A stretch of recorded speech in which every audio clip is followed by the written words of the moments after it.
Sekejap ya. Okey, Assalamualaikum warahmatullahi wabarakatuh. Selamat pagi, salam sejahtera. Sebelum kita mulakan, kami pun mohon maaf sebab hari ini kita ada gangguan capaian ke portal sistem. Jadi QR code tak dapat dikongsi. Walau bagaimanapun kami akan collect nama through Webex system dan juga tolong masukkan nama dan nombor staff lah di ruangan chat tadi. Okey, saya Khadijah Muhammad, Timbalan Pengarah di Pusat Inovasi Pengkomersialan ICC. So hari ini sedikit sebanyak kami nak berkongsi tentang maklumat berkaitan harta intelek. Kita buat santai-santai saja. Saya cek dalam list nama attendees hari ini pun insya-Allah tak ada international staff. Sebab kalau ada minta maklum sebab kalau ada international staff memang the session will be fully conducted in English. Kalau tak, kita campur-campur je lah sesi pada hari ini. Okey, saya perkenalkan terlebih dahulu. Pusat Inovasi ICC ni ofisnya terletak di bangunan Pusat Convention bersebelahan dengan bangunan RIMC yang menghadap ke bangunan Chancellery di atas pejabat SEMA. Sebab kalau untuk makluman rakan-rakan akademik semua, masih lagi terdapat di antara kita yang kurang tahu berkaitan dengan Pusat Inovasi dan Pengkomersialan ni. Okey, so lokasinya di Pusat Convention tadi.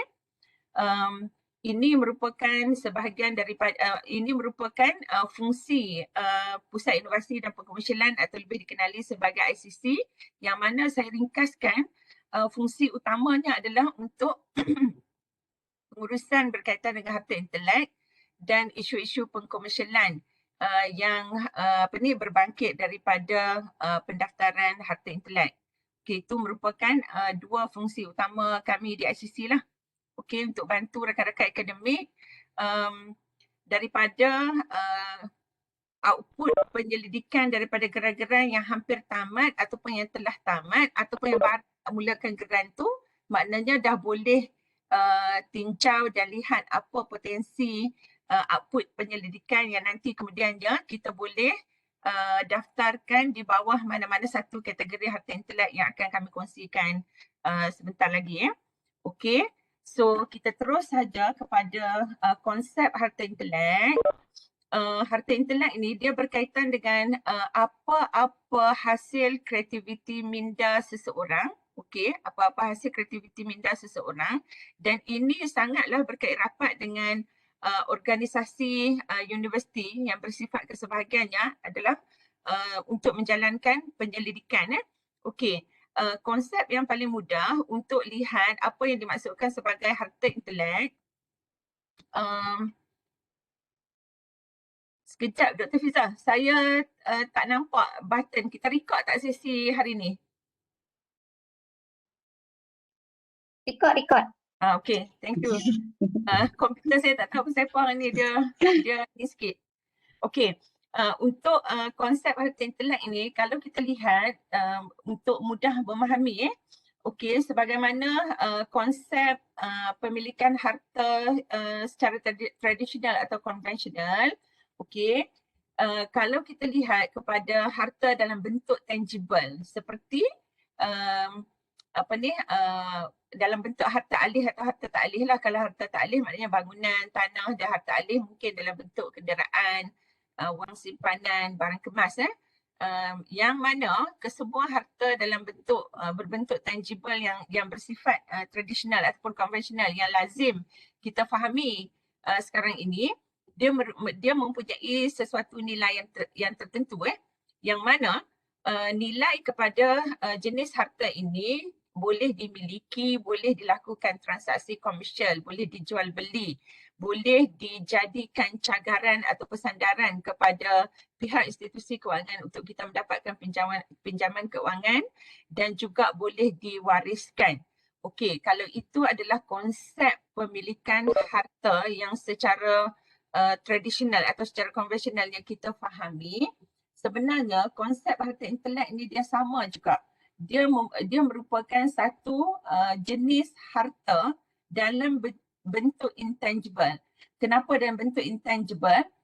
dia umpama macam saham lah, konsep saham. Kita tahu kita ada tapi kita tak boleh nak pegang, kita tak boleh nak rasa harta tu. Jadi dia lebih kepada apa-apa hasil kreativiti minda kita yang kita hasilkan, dan dalam konteks akademik lazimnya kita hasilkan melalui proses penyelidikan. Dan harta ini dia mungkin boleh terhasil dalam bentuk reka cipta, invention, ataupun mungkin hasil-hasil kesusasteraan dan hasil seni, okey, dan juga mungkin dalam bentuk hasil reka bentuk design, ataupun simbol, nama dan juga image berkaitan dengan sesuatu perkara. Okey. Kenapa asasnya undang-undang mengiktiraf dan memberikan perlindungan kepada harta intelek tersebut. Dia adalah juga berfungsi sebagai modal, sebagai fungsi modal kepada sesuatu pembangunan produk baru, dan juga dia untuk melindungi dan menggalakkan aktiviti research and development. Kadang-kala jenis harta intelek ini juga boleh digunakan dalam pemasaran dan juga pengiklanan produk, terutamanya bagi kategori cap dagangan ataupun trademark, dan menghalang juga free riders. Free riders lebih dekat kepada kita sebagai ahli akademik kerana sekiranya hasil karya yang kita lindungi dalam kategori hak cipta misalnya, dia juga menghalang mana-mana pihak lain untuk menggunakan hasil karya kita tersebut, okey, tanpa membuat acknowledgement yang sewajarnya kepada kita sebagai tuan punya hak cipta.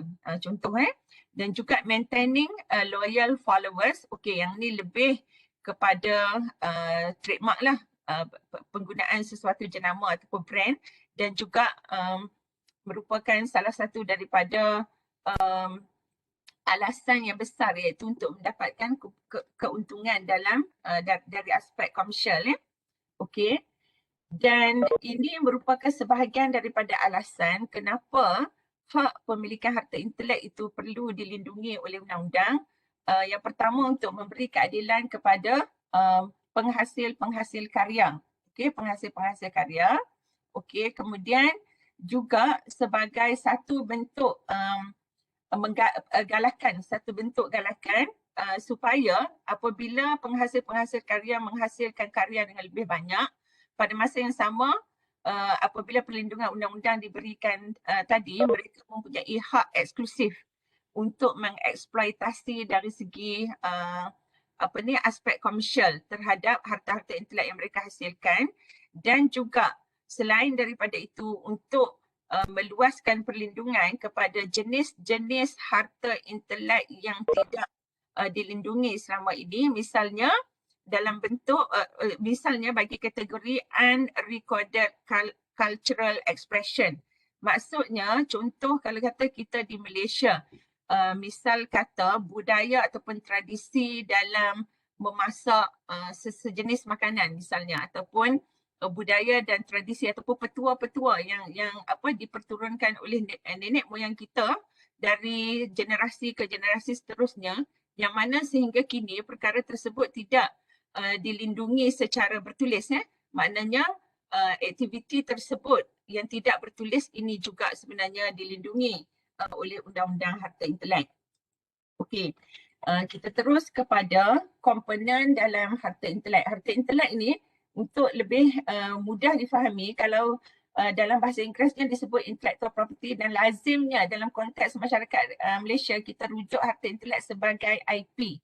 Tetapi selalu juga kita dengar di kalangan masyarakat bila dia sebenarnya nak rujuk kepada IP atau harta intelek tapi lazimnya dirujuk sebagai, oh, saya nak patentkan trademark saya, ataupun saya nak tahu sama ada copyright saya dalam perkara tersebut boleh tak digunakan sebagai trademark, dan kemudian saya nak patentkan. Dia jadi macam penggunaan istilah itu agak sedikit huru-hara. Okey. So sebenarnya konsep harta intelek ni dia merupakan satu terma yang memayungi komponen-komponen harta intelek di bawah dia. So konsep harta intelek merupakan hasil kreativiti minda. Dan hasil kreativiti minda ini pula, dia terdiri daripada 3 komponen. Apa komponen itu? Yang pertama, komponen copyright ataupun hak cipta, yang mana komponen hak cipta ini dia hanya melindungi ataupun secara khusus melindungi karya-karya jenis kesusasteraan, seni, muzik, filem, karya penyiaran dan sebagainya lah. Nanti kita akan tengok 8 kategori yang termasuk di bawah perlindungan copyright ataupun hak cipta di Malaysia. Komponen yang kedua merupakan harta industri ataupun harta perindustrian.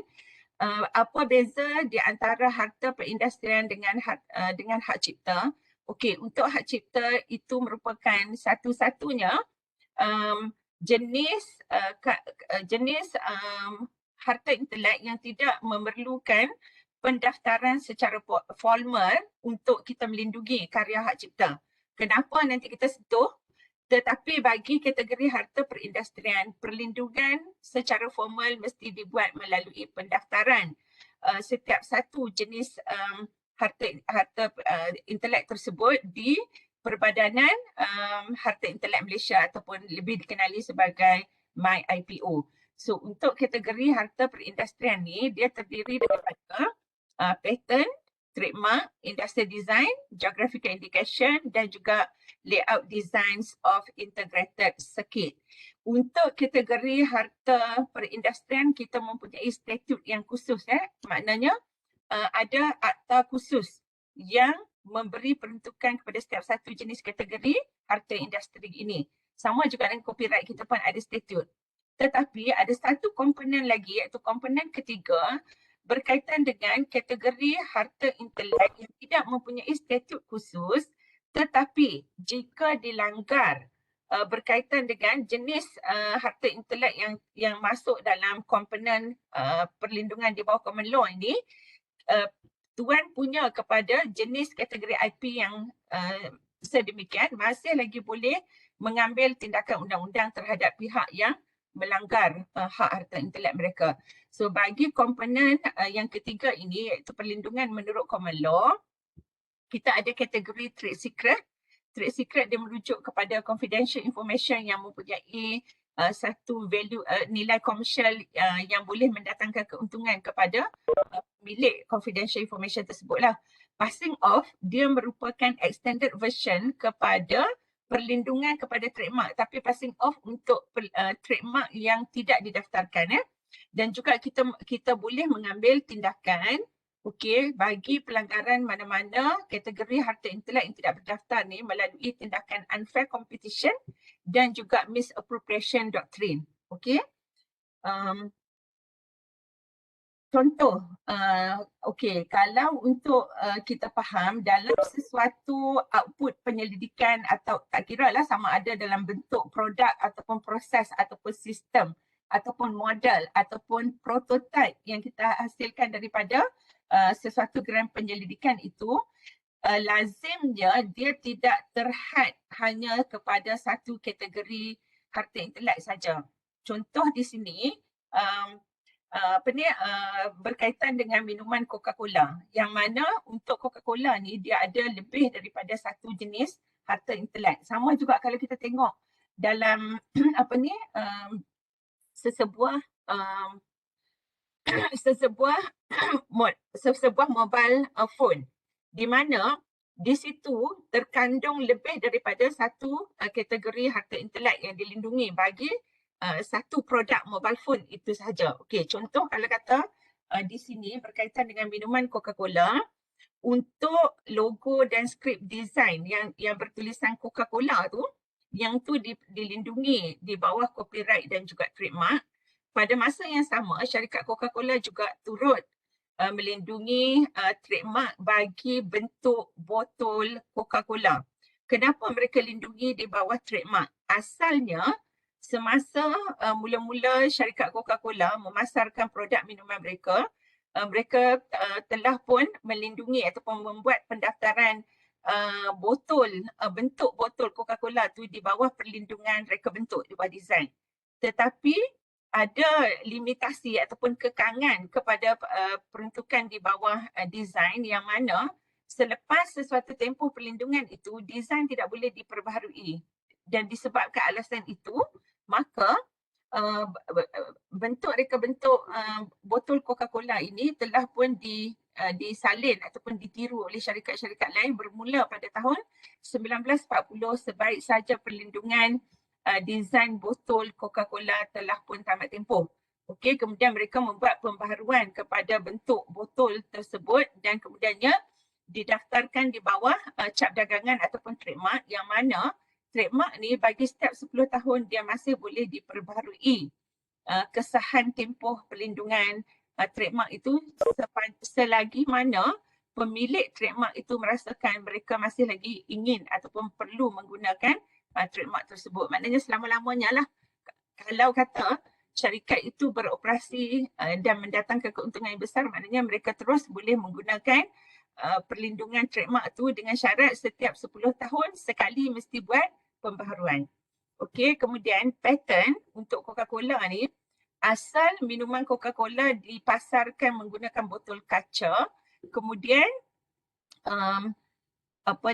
selepas mengalami proses industri lah okey, maknanya mungkin pengeluaran gelas kaca pada waktu tersebut telah ataupun mungkin melibatkan kos yang lebih tinggi, maka Coca-Cola dia telah mencari jalan keluar dan menghasilkan penggunaan botol plastik. Jadi untuk proses penghasilan barrier coated plastic container, syarikat Coca-Cola telah pun mendapat perlindungan patent. Dan patent ni pun mungkin juga kita boleh semaklah nanti perlindungan patent untuk barrier coated plastic container ni juga mungkin telah pun luput tarikh perlindungannya. Kenapa? Sebab sebagaimana desain tadi, patent juga merupakan salah satu kategori yang dilindungi untuk satu tempoh masa tertentu, limited period of time, dan selepas tempoh tersebut berakhir, dia tidak dibenarkan untuk diperbaharui semula. Kenapa? Sebab isunya ialah patent dia ada kaitan dengan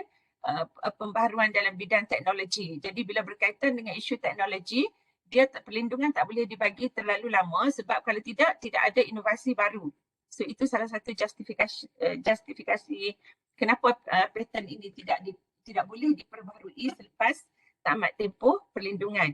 Dan kategori yang terakhir untuk Coca-Cola, mereka juga melindungi formula minuman Coca-Cola itu di bawah kategori trade secret, yang mana untuk kategori trade secret ni kalau kami di ICC UUM sekiranya ada permohonan untuk pemfailan trade secret, pegawai yang menguruskan hak ehwal berkenaan turut diarahkan ataupun dikehendaki menandatangani satu bentuk borang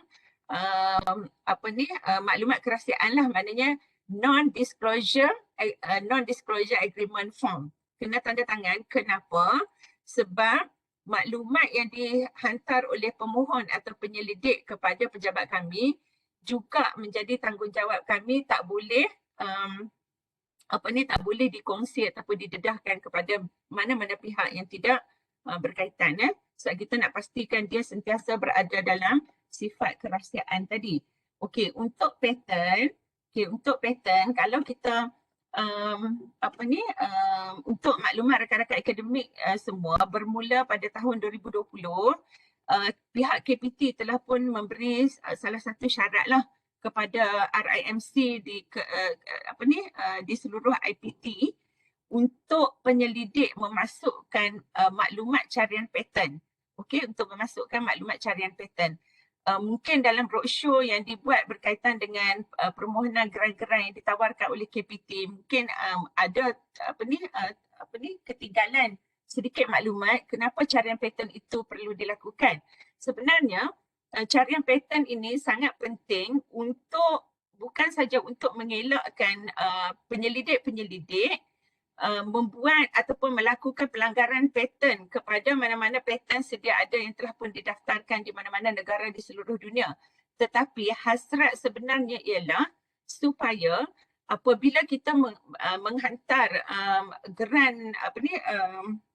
borang cadangan geran penyelidikan tadi, kita dah boleh pastikan apakah intended output daripada sesuatu geran tersebut, dan kita dah boleh pastikan our intended output tu ataupun our anticipated output tu kita boleh bezakan dengan mana-mana pattern sedia ada yang telah pun didaftarkan. Itu satu yang pertama.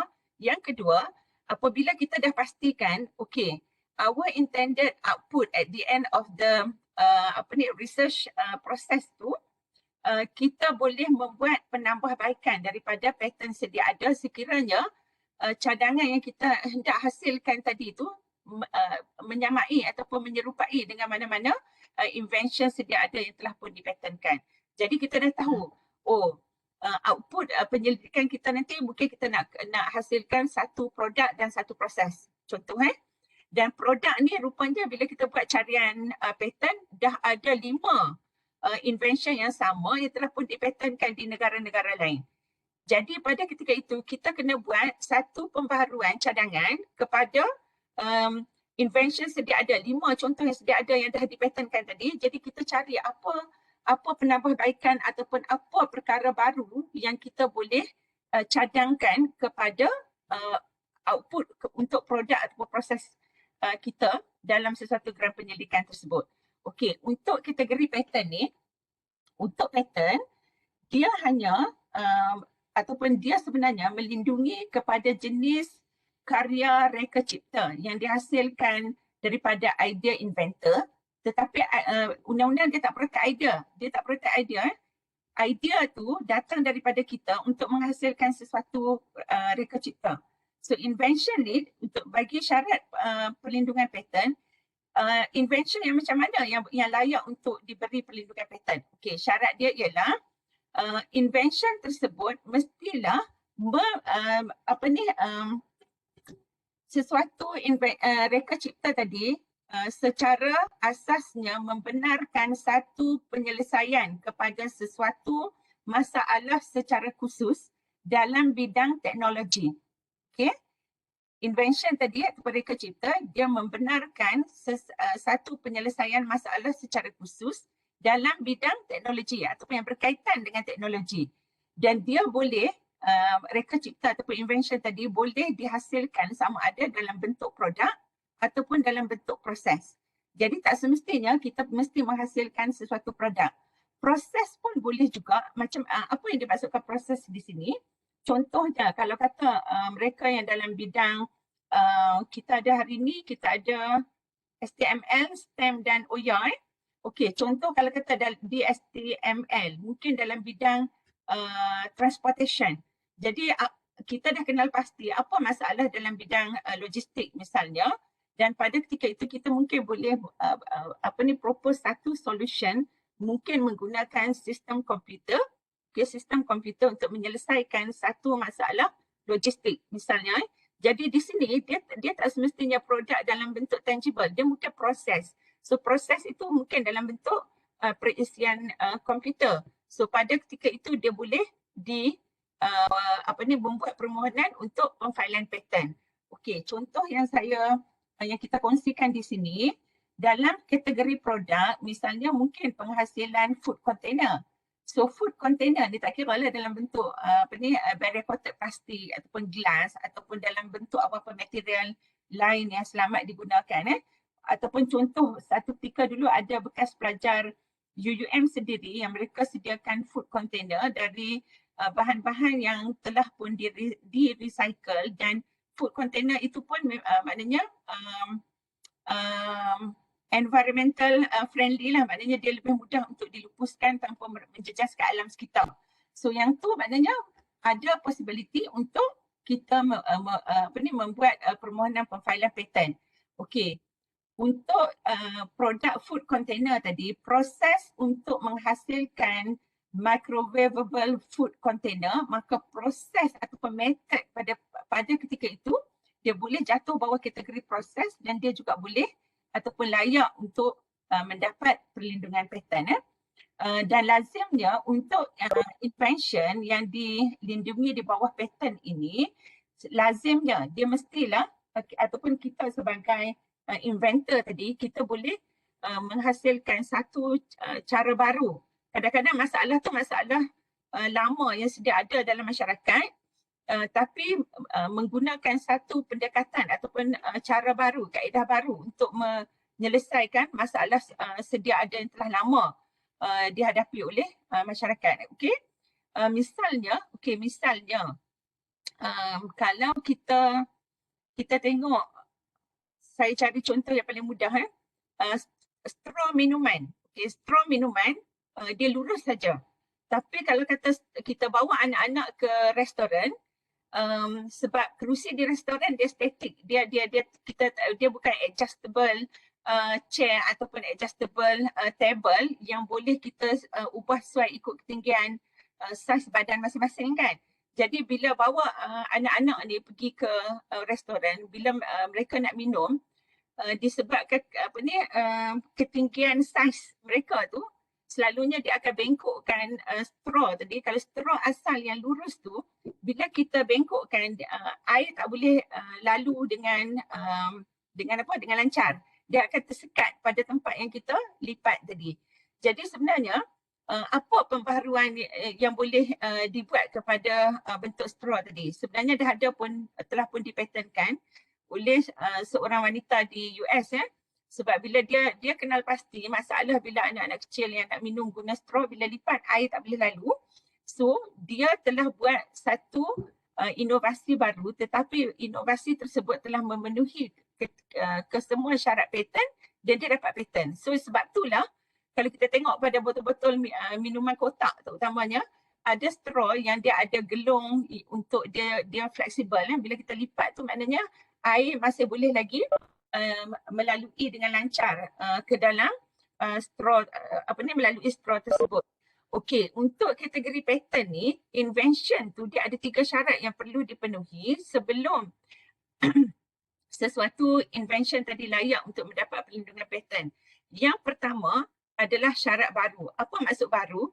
Invention yang dihasilkan itu mesti baru dalam erti kata dia belum pernah didedahkan oleh mana-mana pihak dalam mana-mana platform, dalam mana-mana platform dan juga dalam mana-mana cara di seluruh dunia. Yang tu kalau kita tengok tadi, bila permohonan untuk grant penyelidikan KPT kan, dia kata kena buat patent search. So patent search itu juga dalam istilah lain kita guna, kadang-kadang kita guna juga novelty search. So novelty search tu untuk memenuhi syarat novelty, syarat nombor 1 bagi pemberian patent. Okey, kadang-kadang mungkin juga kita dengar istilah yang digunakan sebagai prior art search. So patent search, novelty search, prior art search sebenarnya dia merujuk kepada perkara yang sama. Apa maksud perkara yang sama itu? Iaitu untuk memastikan reka cipta yang kita nak cadangkan untuk pemfailan patent tadi, dia memenuhi syarat baru. Baru itu maksudnya tidak ada persamaan dengan mana-mana produk lain yang telah pun ada di seluruh dunia dan juga telah dipatenkan. Okey.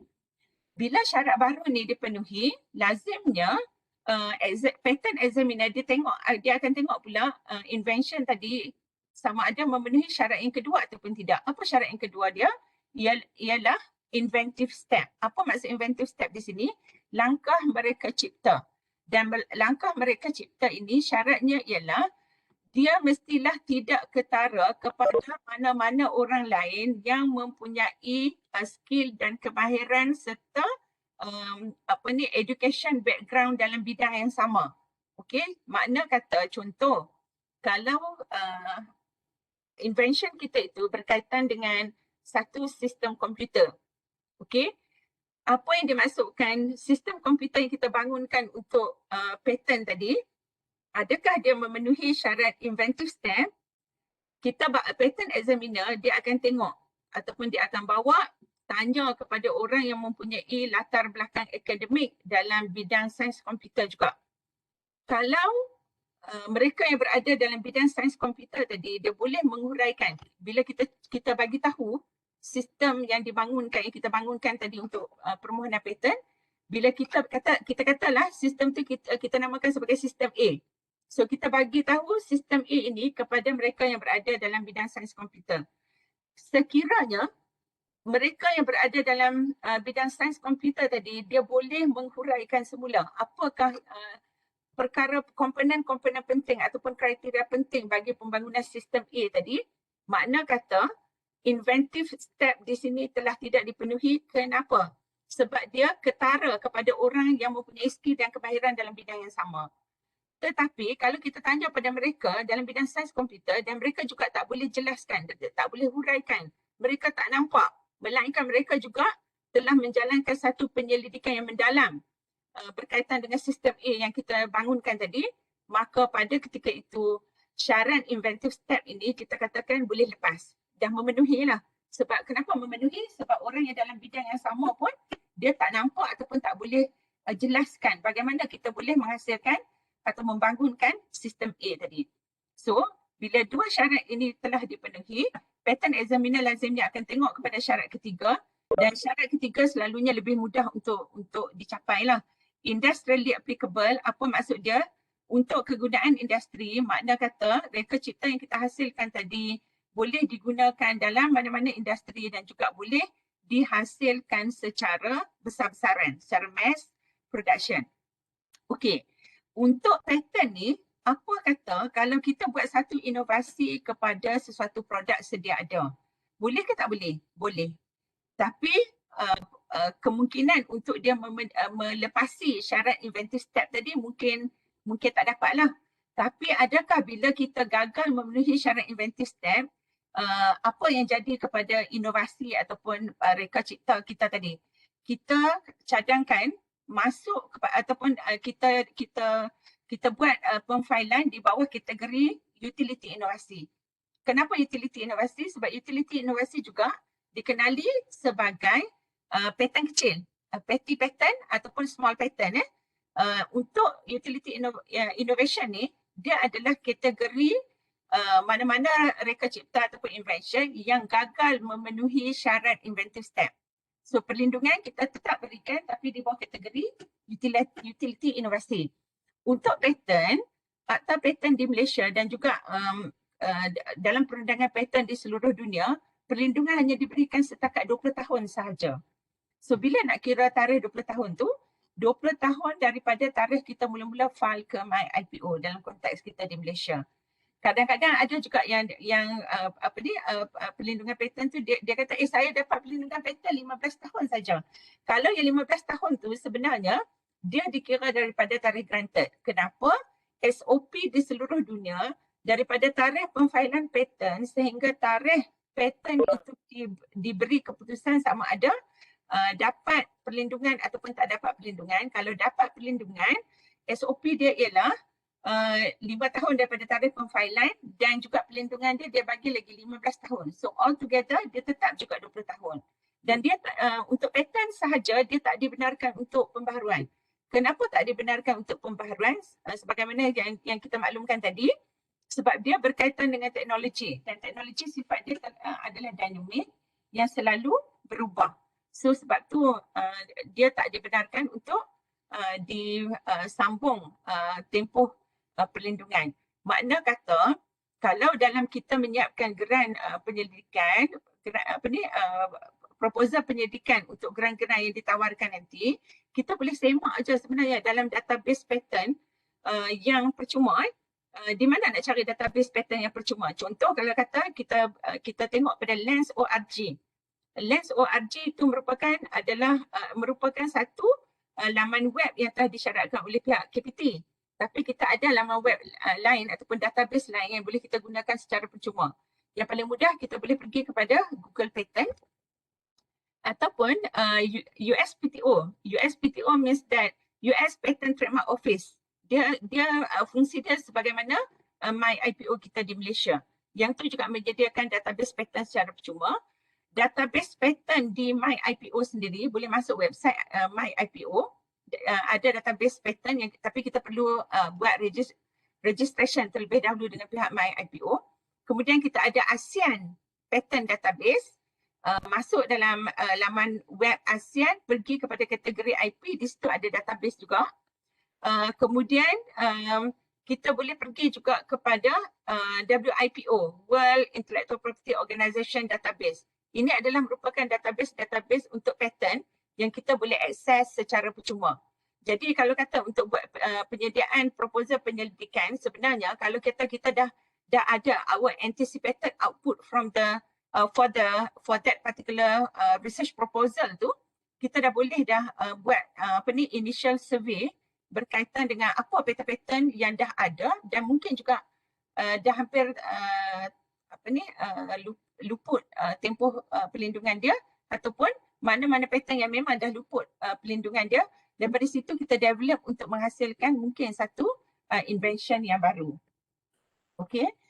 Ini adalah merupakan sebahagian daripada contoh-contoh patent. Kalau kita tengok patent ni tak semestinya yang melibatkan satu penyelesaian teknikal yang betul-betul sangat berat ataupun yang melibatkan rocket science.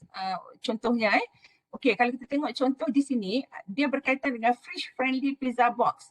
Yang ni dapat perlindungan patent. Kenapa? Apa technical solution yang telah dicadangkan oleh tuan punya patent untuk kotak pizza ni?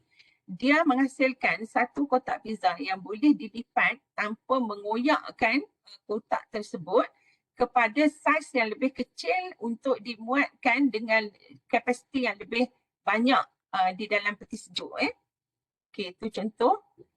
Ini juga sebahagian daripada contoh. Ini hari tu sebab kami berkongsi maklumat IP ni berkaitan dengan mereka yang dalam bidang language dan juga computer science. Okey. Okey, ada 4 perkara yang memang sekiranya kita menghasilkan sesuatu reka cipta tu tapi dia tak boleh dipatentkan. Kenapa 4 kategori ni tak boleh dipatentkan? Yang ni memang undang-undang di seluruh dunia menentukan adalah demi untuk kemaslahatan manusia sejagat. Okey, yang kategori yang pertama berkaitan dengan discovery, scientific theories and mathematical methods. So contoh mathematical methods, kenapa tak dibenarkan untuk dipatentkan? Justification dia adalah untuk perkembangan ilmu. Makna kata kalau kaedah matematik tu dipatentkan, maknanya tidak ada perkembangan ilmu di seluruh dunia berkaitan dengan bidang matematik. Jadi kategori ni tak boleh dipatentkan. Okey. Kemudian yang kedua berkaitan dengan scheme, rules or method for doing business, performing purely mental acts or playing games. Yang ni juga kategori yang kedua yang tak dibenarkan untuk dipatentkan. Kemudian plant or animal varieties or essentially biological processes. Makna kata plant ataupun animal variety yang naturally, okay, ataupun biologically proses ataupun dihasilkan secara natural ataupun biologi, kategori ni tak boleh dipatentkan. Tetapi kalau kata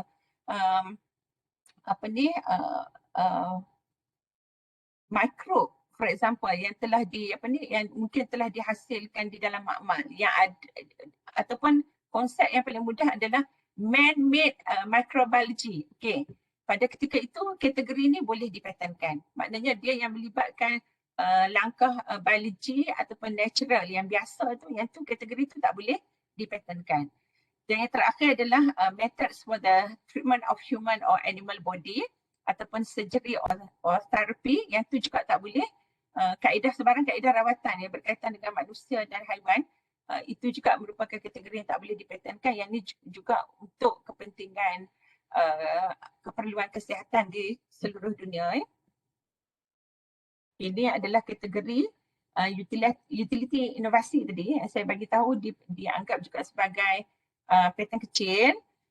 Perlindungan dia sebenarnya 20 tahun juga, maknanya 10 tahun yang asas, kemudian boleh renew lagi 2 kali.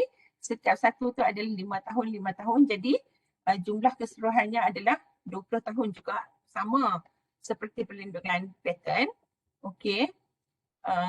Ni adalah contoh di antara, okey, kalau kita tengok gambar pensel dan eraser yang belah bawah tu.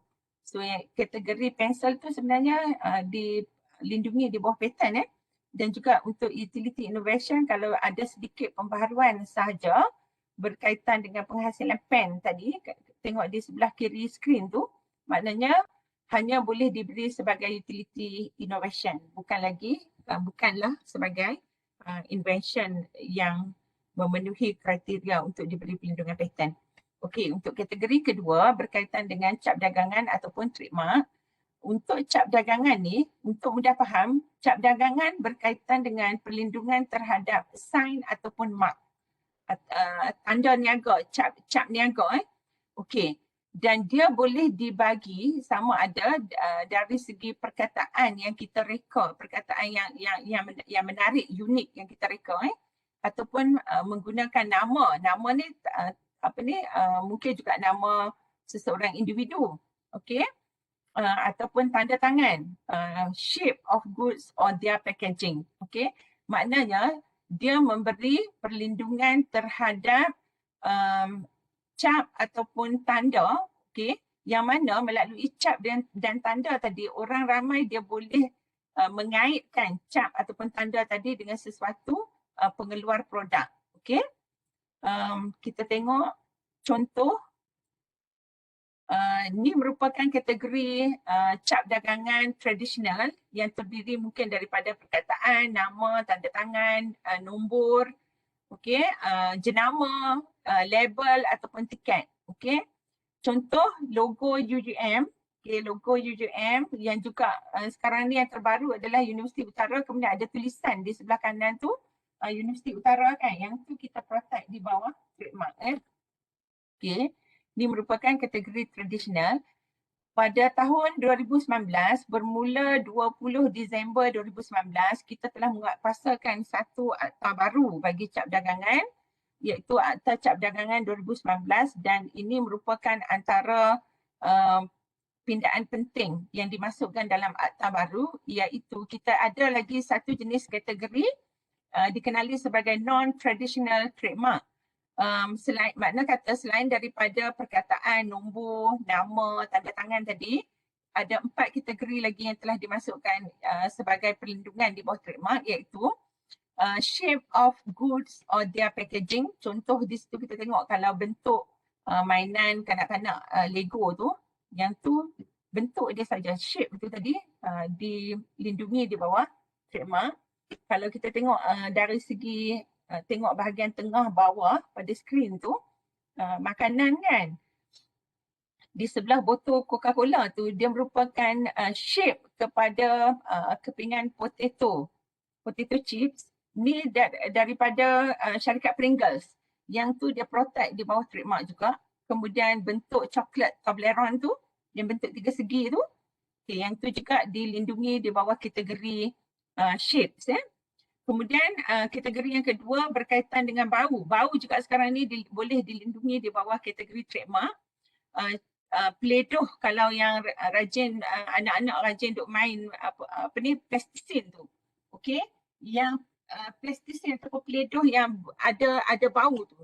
Yang tu sebenarnya juga untuk syarikat Play-Doh dan juga Hasbro tu, mereka lindungi di bawah kategori trademark. Ataupun kalau macam saya memang salah seorang pengguna koyok. Sebenarnya yang tu, yang back pain relief patches yang ada bau tu. Okey, so koyok kategori yang berbau tu juga dilindungi di bawah trademark. Kemudian bunyi, maknanya bunyi-bunyi tertentu.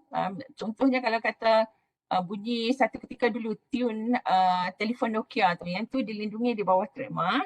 Dan yang agak terbaru, in fact terbaru tu sehingga bulan September tahun 2020, masih lagi ada mahkamah-mahkamah di seluruh dunia yang memberi pengiktirafan kepada single colour untuk didaftar sebagai trademark.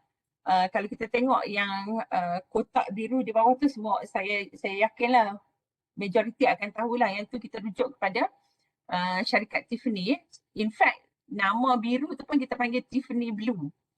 Okey, kemudian warna merah pada alas kasut keluaran Louboutin. Merah tu tak boleh guna, syarikat lain tak boleh simply guna merah yang Louboutin dah lindungi di bawah trademark. Kenapa? Sebab kebanyakan mahkamah di seluruh dunia dah beri warna merah tadi single red color for the untuk alas kasut tu. Okey, dah diberikan kepada syarikat Louboutin. Okey, kemudian kita ada Kategori selanjutnya berkaitan dengan design. Design ni dia melindungi visual features, bentuk luaran ataupun appearance sesuatu produk dari segi luaran yang mempunyai nilai-nilai estetik. Dan perlindungan ni dia bagi sama ada kepada bentuk 3D ataupun 2D. Apa yang dimaksudkan bentuk 3D atau 2D ni, contoh kat sini kita tengok. Kalau bentuk 2D ni dia termasuk drawing ya. Drawing kalau tengok gambar burung hantu dan juga gambar bunga yang di tengah tu. Okey, itu adalah dalam kategori bentuk 2D. Dan dalam bentuk 3D kita mungkin boleh tengok pada bentuk botol madu belah kanan bawah tu dan juga pada tayar kenderaan. Okey. Dan in fact untuk kategori di UUM Our Managers Coffee tu sebenarnya itu salah satu daripada perkataan Managers Coffee tu merupakan salah satu daripada cap dagangan yang telah berjaya didaftarkan oleh UUM lah. Dan yang kedua adalah berkaitan dengan sintuk batik kita yang tu juga didaftarkan di bawah kategori trademark. Okey, kemudian kita ada geographical indication, dia protect sign dan marks juga. Cuma apa beza dengan trademark tadi? Dia protect kepada sign yang berkaitan dengan geographical origin ataupun location. Contoh, kalau kita sebut harum manis, kita associate harum manis dengan negeri Perlis. Tetapi untuk geographical indication, pemberian hak itu bukan kepada individu tetapi lebih kepada kesatuan ataupun agensi-agensi kerajaan ataupun mana-mana pihak lah yang mengurus atau mengendalikan sesuatu hasil di sesuatu lokasi geografi tertentu. Jadi kalau kata harum manis ni, petunjuk geografi harum manis, dia bukan kepunyaan mana-mana penanam mangga harum manis di negeri Perlis, tapi dia adalah kepunyaan Jabatan Pertanian, tetapi mereka yang mempunyai pokok harum manis di negeri Perlis boleh memohon kepada Jabatan Pertanian untuk guna petunjuk geografi harum manis Perlis yang telah pun diberikan kepada Jabatan Pertanian Negeri Perlis. Okey. Kemudian kita ada mungkin rakan-rakan daripada School of Computing lah terutamanya, tapi tak semestinya. Skul-skul lain pun sebenarnya banyak juga menghasilkan produk-produk yang berkaitan dengan komputer. Okey, untuk integrated circuit, perlindungan diberikan oleh undang-undang kepada susun atur circuit ataupun apa maksud circuit di sini. Dalam bahasa saya bagi saya lah, saya orang yang berlatar belakangkan sains sosial ataupun undang-undang, saya kata integrated circuit tu merupakan susunan yang dalam motherboard sesebuah komputer. Okey. Perlindungan kepada circuit ni juga diberikan oleh undang-undang selama tempoh maksimalnya adalah 15 tahun. Okey. Kemudian trade secret dia melindungi mana-mana confidential information yang ada valuable commercial ada tendensi untuk dapatkan commercial profit lah. So dia dianggap sebagai any confidential information that have commercial value kepada tuan punya trade secret tersebut. Untuk kita di UUM juga setakat ni kita ada 3 trade secret yang kita dah protect lah melalui simpanan di ICC sendiri daripada tim Dr. Risha. Okey, Dr. Risha tim Dr. Risha rasanya daripada STML juga. Okey, kemudian yang ni yang merupakan kategori yang sangat penting untuk kita sebagai penyelidik. Okey, ini merupakan kategori hak cipta. Hak cipta dia melindungi karya asli seperti karya-karya kesusastraan, muzik, karya seni, filem dan sebagainya lah yang berkait rapat dengan skill dan kemahiran yang dihasilkan oleh seseorang pengkarya. Okey. Dan untuk kategori hak cipta ni, apabila dia memenuhi 3 syarat pemberian hak cipta ataupun 3 syarat untuk melayakkan dia dianggap sebagai karya berhak cipta, perlindungan di Malaysia dan juga di negara-negara Commonwealth yang lain adalah secara automatik. Apa maksud secara automatik? Bila 3 syarat ini dipenuhi, automatik dia dapat perlindungan hak cipta. Tetapi mulai tahun 2012, pihak MyIPO merasakan adalah perlu untuk satu bentuk pendaftaran dibuat secara bertulis lah. Kenapa secara bertulis? Sebab dah banyak pertikaian berkaitan dengan pelanggaran hak cipta. Jadi salah satu usaha pihak MyIPO untuk mengatasi masalah pembuktian siapakah tuan punya asal karya hak cipta tadi, mereka telah pun membuat pindaan akta dan kita kata ada satu sekarang ni voluntary notification. So mana-mana rakan-rakan akademik yang dah pernah menghantar borang-borang permohonan copyright especially kepada ICC, sebenarnya kita buat ni melalui pilihan yang dah dibuka kepada kita tadi lah, iaitu voluntary notification. Dia sebenarnya sukarela, tapi walau bagaimanapun untuk tujuan kita di universiti bagi memenuhi KPI individu, KPI pusat pengajian, KPI PTJ dan juga membantu universiti dalam memenuhi KPI MyRA, kita perlu membuat pendaftaran hak cipta ini melalui ICC dan kita akan buat pemfailan di MyIPO untuk dapat nombor sertifikat bagi setiap satu kategori karya berhak cipta tadi. Okey, apa syarat untuk menghasilkan sesuatu karya berhak cipta? Yang pertama, dia mesti asli ataupun original. Apa maksud original di sini? Ada dua syarat. Yang pertama, tak boleh tiru ataupun salin daripada karya orang lain 100%. Tetapi kalau kata kita memang merujuk ataupun menggunakan karya orang lain tersebut, tetapi kita develop further, substantially develop further daripada karya yang kita rujuk tadi, dan kita telah pun kita boleh buktikan ada sejumlah usaha yang munasabah di pihak kita sendiri untuk menjadikan karya itu bersifat asli. Okey, maknanya satu syarat yang pertama telah dipenuhi.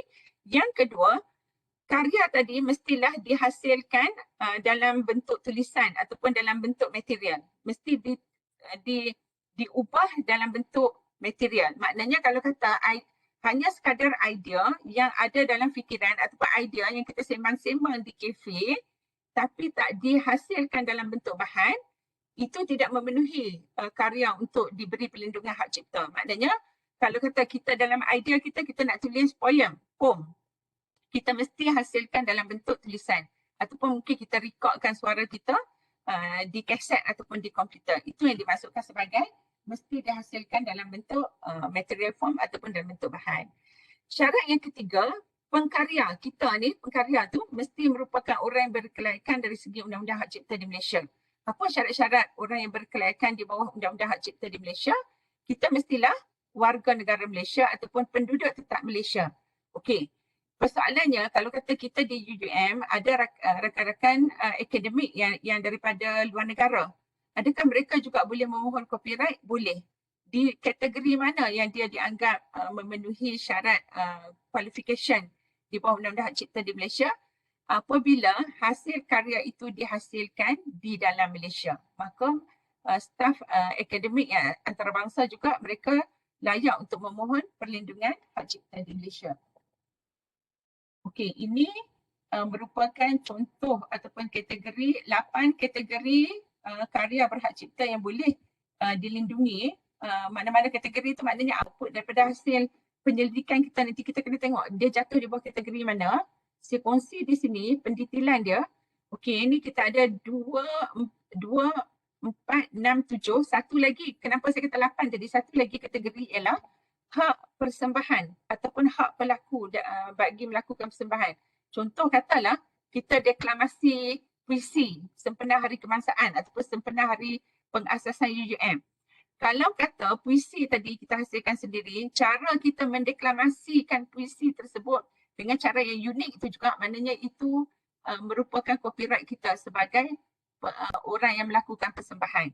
Itu adalah kategori yang ke-8 yang saya kata tadi, tapi tak dimasukkan dalam skrin di sini. Okey, untuk kategori pertama bagi karya kesusastraan, yang ini sangat berkait rapat dengan tugas hakiki kita sebagai ahli akademik.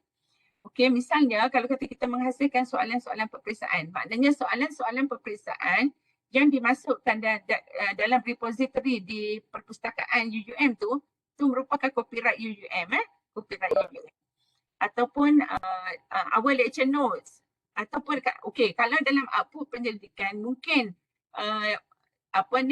rakan-rakan akademik ada menghasilkan, sebab selalunya tajuk kan macam developing a model.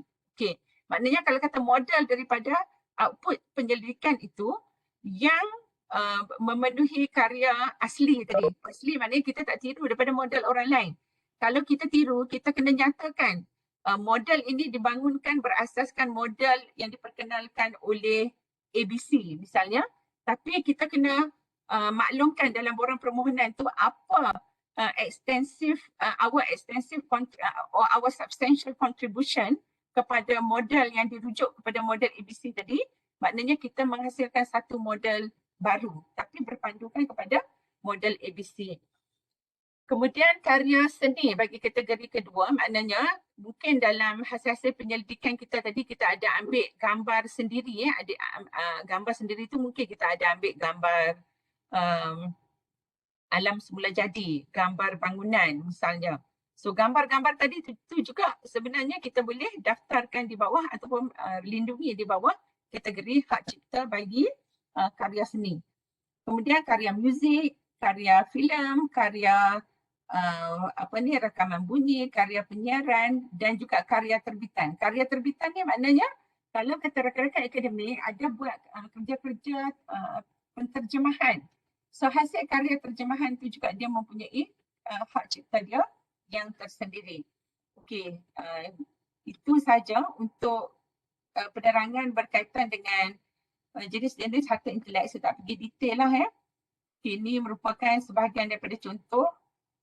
Ni pasukan kami di ICC, kita ada pengarah Profesor Madya, teknologis Dr. Faizal Omar. Untuk Dr. Faizal, dia selain daripada dia mengetuai PTJ kami secara keseluruhannya, dia juga mengkhusus kepada aktiviti pengkomersialan dan bagi kategori pengkomersialan yang diketuai oleh Dr. Faizal ni dibantu oleh Encik Azri dan Puan Syamsiza. Dan untuk saya sendiri sebagai timbalan pengarah, saya sebenarnya mengetuai unit ataupun bahagian pengurusan harta intelek lah. Sebab tu roadshow ni kiranya bahagian kami lah yang dipertanggungjawabkan untuk buat pengenalan kepada kesedaran berkaitan dengan harta intelek di seluruh UUM. Dan saya dalam pasukan saya bersama pasukan pengurusan harta intelek ni kita ada Dr. Kofiza yang sekarang ni pada masa ni dia merupakan host bagi sesi kali ini. Dan juga Puan Intan. Puan Intan selalunya yang akan menghubungi rakan-rakan akademik sekiranya mungkin maklumat tak lengkap dalam borang-borang permohonan IP yang dikemukakan kepada kami.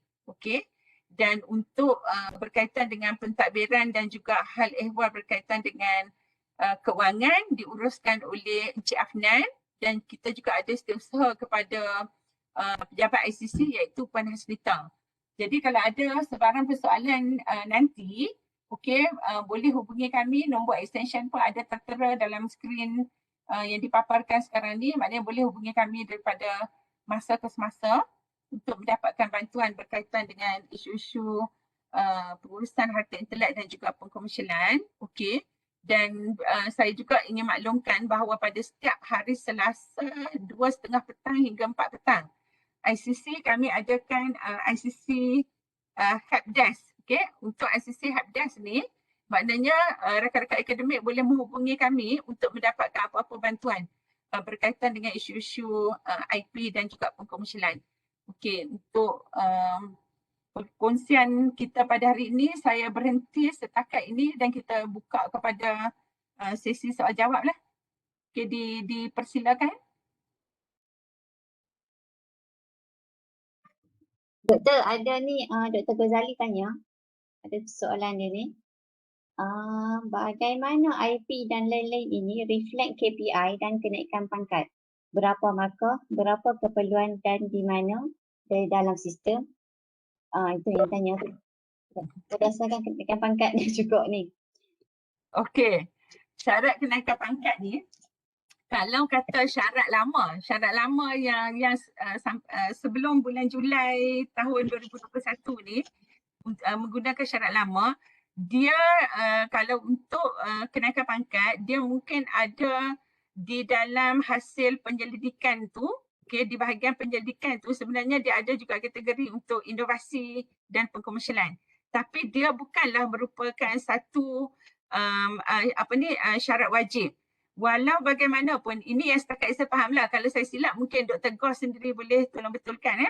Okey, untuk syarat yang akan diperkenalkan selepas Julai 2021 nanti, kalau kita tengok berdasarkan taklimat laluan kerjaya 4 tracks yang diadakan oleh pejabat TNCA dan juga oleh pihak Persatu baru-baru ni, untuk kategori IP, inovasi dan pengkomersialan ni, dia ada di empat track tu. Dia ada di regular track, dia juga ada di bahagian yang research, leaders dan juga inspiring lecturers tu. Tapi pemberat dia adalah berbeza. Kalau untuk regular tracks, bila kita ada IP ataupun kita ada rekod pendaftaran IP melalui ICC dan juga ada pengkomersialan. Untuk pengkomersialan tu, untuk regular track, dia kena ada jumlah pengkomersialan terkumpul sebanyak 40,000. Okey, 40,000. Makna kata untuk syarat kenaikan pangkat yang masih lagi ada peluang sehingga bulan Jun tahun 2021 ni, maknanya dia mungkin pemberat untuk bahagian IP dan pengkomersialan itu kita tidak nampak dengan ketara. Tapi dia akan nampak dengan ketara apabila syarat baru diperkenalkan nanti, iaitu yang melalui 4 tracks, laluan kerjaya 4 tracks tu. So harap menjawablah soalan Dr. Gos. Tetapi itu untuk kenaikan pangkat. Kalau untuk penilaian prestasi, tiap-tiap tahun memang ada untuk kategori IP dan inovasi dan pengkomersialan. Okey? Untuk yang penilaian prestasi tahunan tu, walau bagaimanapun yang tu dia duduk di bahagian bonus. Okey? Assalamualaikum Dr. Khatijah, Mel daripada STEM. Ya, Dr. Mel. Nak tanyalah, malunya nak tanya. Apa ni? Tak apa, kita discuss untuk manfaat bersama. Tapi since doktor cakap tadi kan, Kak Aja cakap tadi kata kat bonus tu ada, tapi kan masa last year kan tak dapat markah tu. Is it because of ada sebab lain ke? Nak tanya je lah, tak dapat pun tak apa, dah habis dah pun kan bendanya. Tak dapat tu maknanya nombor pendaftaran IP ada ke tak ada? Ada, letak semua dah, ikut dah seperti mana yang penjelaras di school ajar. Ikut semua kan, masukkan ikut portal apa semua tu. Tapi tak dapat. Cumanya nak kalau tak dapat tu maknanya kena itulah, sebab kita ni macam banyak sangat pihak yang terlibat kan. I see. Kita kalau untuk berkaitan dengan prestasi, kita memang kena liaise juga dengan jabatan pendaftar kan. Tu duk suspect macam ada linkage yang missing dekat situ. Okay, since kalau kata last year tak dapat, maksudnya IP tu belum lagi di-declare lah kan. So untuk 2020 boleh guna lagi? Untuk 2021? Sorry, 2021, sorry. Tak boleh sebab dia untuk penilaian prestasi, dia kan ikut tahun semasa. Oh, so maksud dia ikut surat yang kita dapat IP tu lah? Ya, kalau kata pendaftaran IP tu dapat tahun 2020, dia sepatutnya dimasukkan dalam rekod masa penilaian prestasi 2020. Tapi walau macam mana pun Dr. Mel, dia maklumkan semula pada Puan Yanti di Jabatan Puan Yanti betul? Ya, selalunya kalau kita liaise sendiri dengan Puan Yanti, insyaAllah memang dia akan rectify as soon as possible lah. Dia akan semak dan dia akan betulkan dalam sistem. I see. Okay, tak apa. So nanti kalau kata dia dah betul tu, nanti Dr. Mel akan dapat satu surat yang bagi tahu memang dah ada buat pembetulan dan markah pun bila ada changes, Jabatan Pendaftar akan maklumkan. Baik. Alright. Thank you Kak Jah. Terima Bye. kasih. Bye.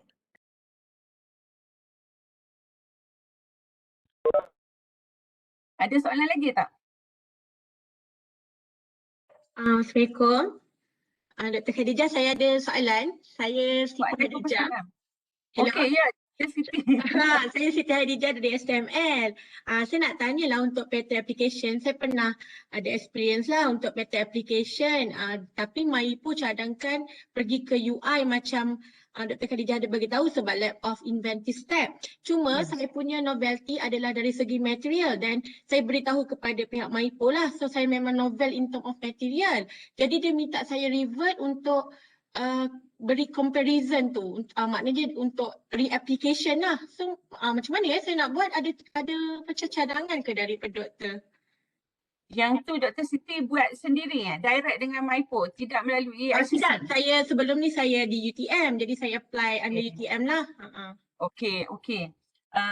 Dia sebenarnya macam saya bagi tahu tadi lah, yang pattern tu kriteria dia sangat strict. Kenapa dia sangat strict? Sebab dia berkaitan dengan solution dalam bidang teknologi kan, sebab tu yang macam agak sukar lah untuk melepasi syarat pattern tu. Tapi maknanya kalau memang My IPO yang bagi cadangan untuk turun kepada UI, memang mereka dah buat initial examination dah tu.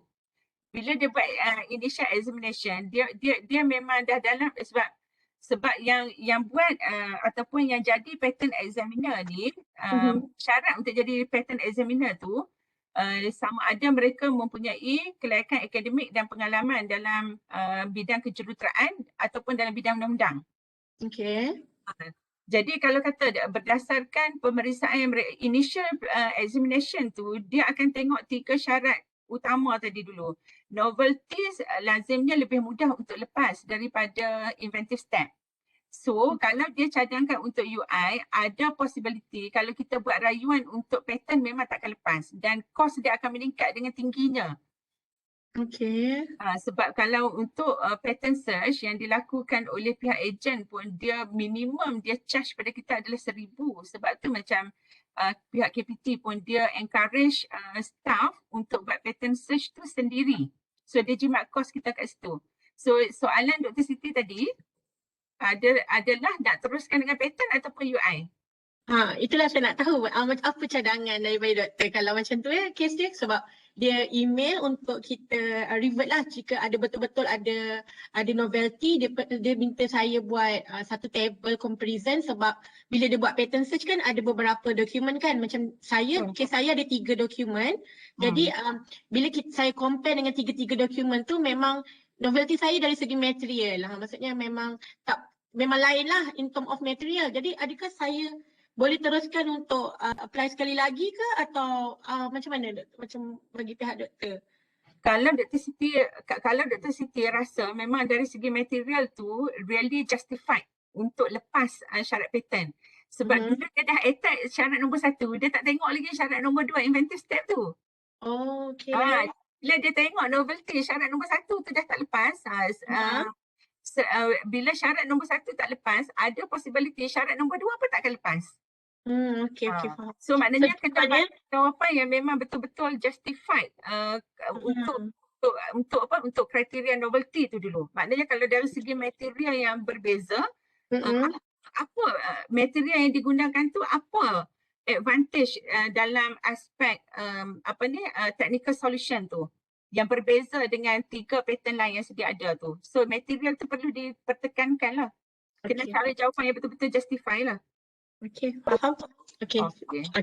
Lagi satu saya nak tanya, kalau untuk di UUM ni kita application pattern tu ada link ke atau kita perlu apply secara hard copy, ada borang ke? Okey, saya tak bagi tahu tadi.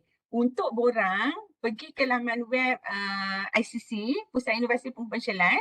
Dekat bahagian untuk download tu terus ada keluar borang ICC 01. Okey. Okey, tapi kalau tak dapat cari pun boleh kontak Dr. Fiza, Dr. Kofiza ataupun Puan Intan tadilah yang saya share tadi kan. Ataupun kontak di mana-mana staff di ICC tu, insya-Allah mereka boleh bantu untuk bagi bekalkan soft copy borang untuk diisi. Okey, terima kasih Dr. Khadijah. Terima kasih juga Dr. Siti. Okey.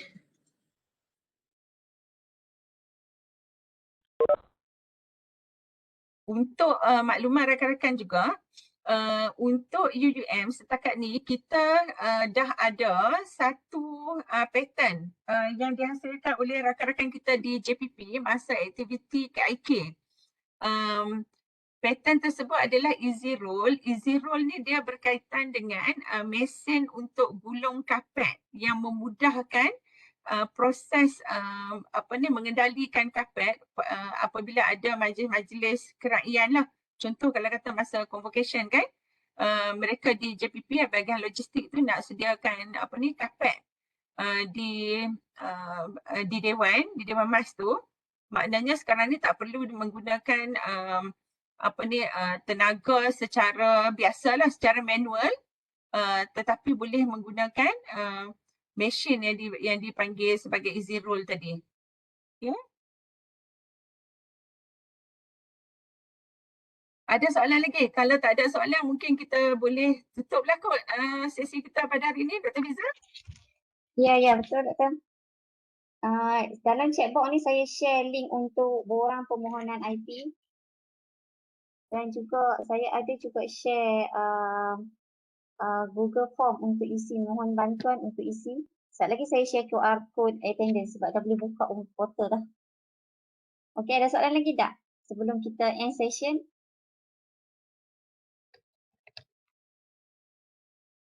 Dr. Mastura, Cik Syah, pengerusi Cik Syah pengerusi daripada STEM, Dr. Mastura pengerusi daripada STML, Prof. Nur Azam daripada OYA.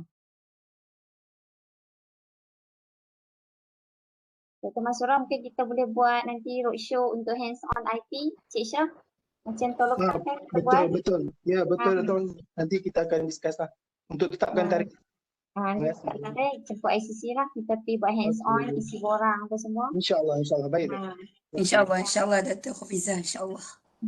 Boleh daripada STML, suara saya ni suka. Tak apa sihat kot. Suara. Saya nak cadangkan, boleh tak WhatsApp saya borang-borang tersebut, nanti saya boleh hantar ke school saya. Saya bagi nanti saya WhatsApp kan. Nanti saya share link tu. Saya share dokumen terus lah. Terima kasih. Okay. Alright. Untuk makluman Prof. Nur Azhar juga, kita pun banyak dapat pertanyaan daripada rakan-rakan di UUMKL. So memang mohon bantuan Prof lah untuk tolong sebarkan borang tu nanti. Boleh. Bagi kat saya, nanti saya email kat mereka. Ya, okey. So terima kasih semualah kepada semua yang hadir pada sesi kali ini. Terima kasih. Assalamualaikum. Saya nak ucapkan ribuan terima kasih kepada pihak ICC yang meluangkan masa, terutamanya Dr. Khadijah dan Dr. Hafizah conduct this event.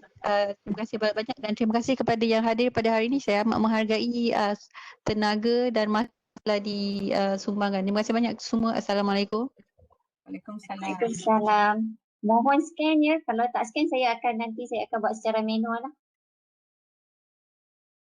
Terima kasih kepada semua yang berada dalam virtual ni. Terima kasih. InsyaAllah kita jumpa lagi. Assalamualaikum.